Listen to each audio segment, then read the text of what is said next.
Each year, visitors attempt hut-to-hut hiking in the Dolomites. Most make it to their mountain huts at the end of each day. 2 hikers did not. This is their story.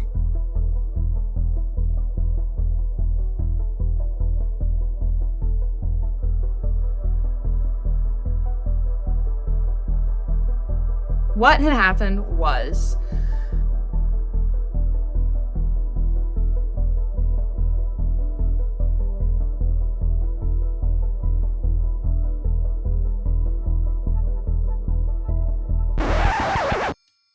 we had done a very long day, and even though we had taken multiple lifts to cut off some of the time that we were going to spend on the trail and give our legs a little bit of a break, we started this last leg of our trip still having another roughly 1,000 meters of ascent, and it was going to take us a couple of hours, and it was already about 4:30 in the afternoon.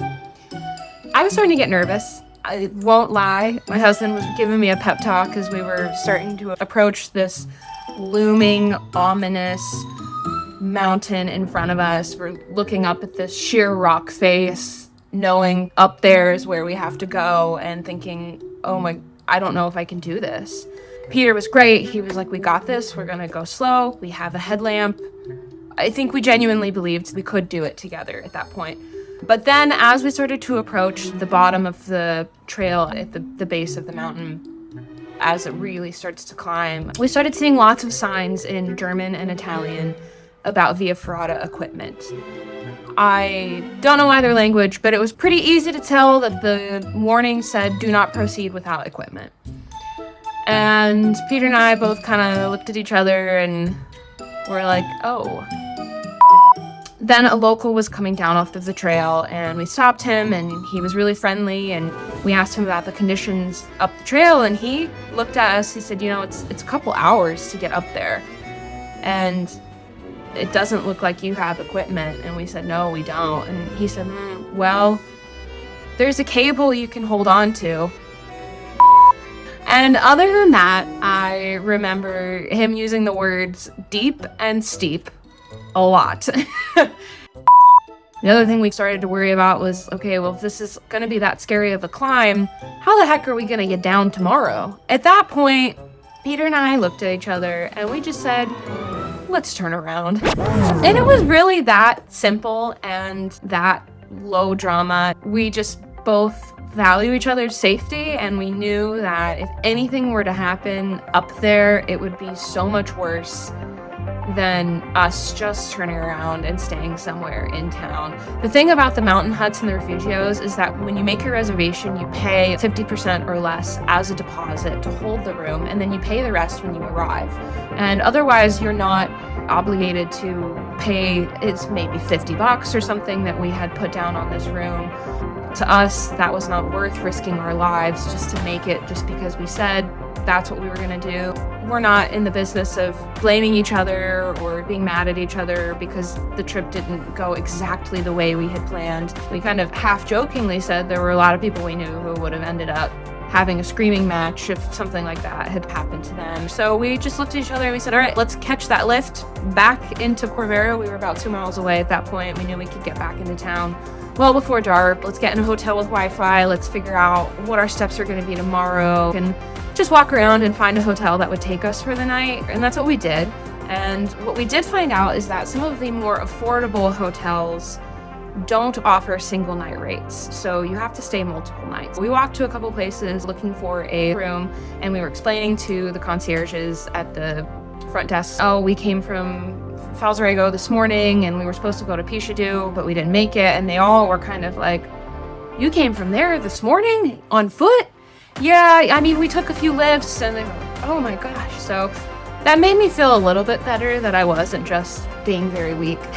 So we ended up having to stay in a more expensive place because we could actually get a single night. But I'm not really complaining. It was a really nice room. We had this beautiful view, and the night before we had been in this room with like 12 people snoring, and it was really hot, and I was very glad to have my own shower and a beautiful balcony, and it was lovely. It was worth every penny, to be honest with you. The other benefit of staying in a hotel versus a mountain hut is that you have a guest pass for the South Tyrol bus system included as part of your nightly stay. So because we stayed for one night, we were able to get a one-day bus pass for the next day, and it was great. So we ended up getting the bus the next morning, just right there in town, and we took the bus through the Gardena Pass, and it dropped us basically right where we were going to be descending from that mountain. So we just picked up the route we had planned originally. We saved ourselves having to climb up and over this huge mountain, and instead we just cut through the valley. There were no other major hiccups, but it was a really good learning experience. We first of all learned that you always want to be traveling with a little bit of extra money allocated in your budget. The other important thing we learned was to better estimate how much distance you can actually cover during a hut-to-hut hiking trip, especially if it's your first one. For the most part, I think we very accurately estimated our distances, but this particular day was kind of crazy looking back. And the last thing we learned was it is not worth getting mad at yourself or the person you're traveling with. It was not a time to blame each other or fight. We were really proud of ourselves that her marriage was still intact at the end of the day. It was a really good reminder that you should know how your travel buddy or your travel group is going to handle an unexpected situation when you're out having adventures together. For us, our safety is the most important thing, and you can't put a price tag on that. And so it was a no-brainer to just turn around and figure out an alternative. So that's what happened.